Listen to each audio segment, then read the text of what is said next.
안녕하십니까. 박근혜 대통령 사주를 또 풀게 되었습니다. 박근혜 대통령 사주가 관살 태왕 사주에서 신왕 관왕으로 변하고 있다는 말을 했습니다. 이것을 의미하는 것은 중심 인물이 된다는 뜻으로 해석이 됩니다. 앞으로 4년 동안 우리나라 국운은 좋지 못하므로 정치는 불안정 속에 지속이 될 것입니다. 경제는 더욱더 힘들어질 것이며 항상 역사적으로 볼 때 난세의 영웅이 탄생하는 법입니다. 이때 영웅은 박근혜 대통령이 될 것입니다. 국민들은 배고프면 돌아서는 것이 민심입니다. 한번 풀어보겠습니다. 자, 무토일주에 이 목이 많다는 것은 무토의 관이 되죠. 신약이 돼버리니까 관살태왕사주가 되죠. 관살태왕은 결과적으로 남한테 이용당하는 사주가 될 것입니다. 근데 마침 이 금이라는 자체가 71대운에서 유가 이렇게 오물 해서 결과적으로 우리가 관이 있을 때 상식은 내 편이다 해가지고 신앙 관왕으로 변해버리죠. 이 사주의 어떤 부분은 뭐냐면 식것은 살거라는 살것은 식거후 이런 어떤 격국으로 이제 성립이 되니까 결과적으로 신앙 관왕격의 사주가 됩니다.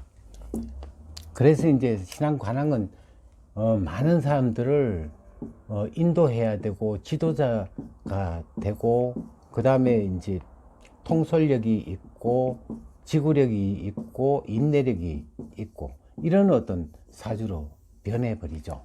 그래서 이제 지금 옥살이 5년째 접어들더라도 인내력도 있고 모든 것을 참고 뭔가 계획 세우고 하는 어떤 부분이 있을 겁니다. 보통 어지간한 사람 같으면은 이런 억울한 어떤 누명을 쓰고 옥고에 하면은 사람이 병이 들 건데 굉장히 건강한 어떤 부분이 나타나는 거는 이런 어떤 사주의 어떤 나라를 위해서 뭔가 일을 하라는 뜻으로 여겨집니다. 그래서 이제 앞으로도 우리가 10년 동안 이 대운에 10년 동안의 어떤 부분이 되고 내년에 인이 오고 또 묘가 오고 진, 사, 미까지는 이제 신앙한 관인상생도 해당이 되니까 결과적으로 나라를 위해서 힘을 쓸 수가 있죠. 그러면은 주위의 사람들이 다 사주가 좋으면은 이 좋아도 의미가 없지만 사주가 뭔가 구분이 안 좋게 흘러갈 때 돋보이는 어떤 부분이기 때문에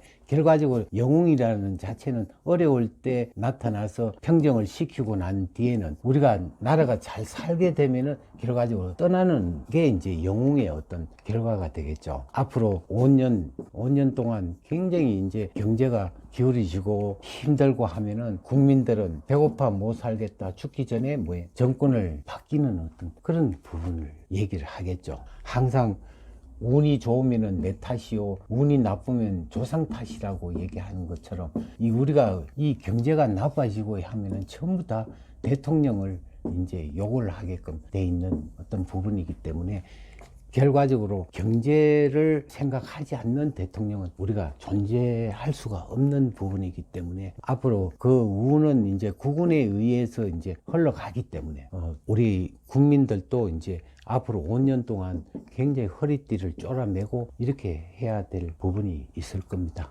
예, 감사합니다.